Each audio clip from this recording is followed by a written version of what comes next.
आवाज जनतेचा। रिसोड तालुक्यातील लिंगा कोतवाल येथील जिल्हा परिषद शाळेमध्ये कुठली सुट्टी न टाकता मुख्याध्यापक कोणताही अर्ज न करता सुट्टीवर गेले आणि दुसऱ्या दिवशी सुद्धा आल्यावर सही करता येईल असा मुद्दा ठेवून त्यांनी त्या दिवशी गैरहजर असताना त्यांनी दुसऱ्या दिवशी सह्या करून पदाचा गैरवापर केलाय।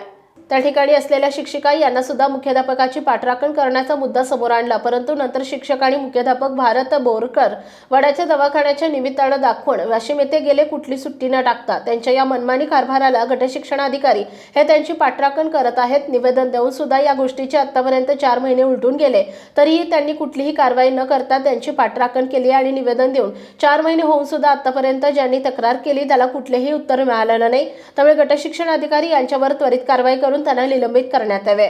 उपसंपादक प्रदीप देशमुख। आपल्या परिसरातील बातम्या आणि ताज्या घडामोडी पाहण्यासाठी आजच आमच्या ABK न्यूज 24 चॅनलला सबस्क्राइब करा आणि बेल आयकॉनवर क्लिक करा।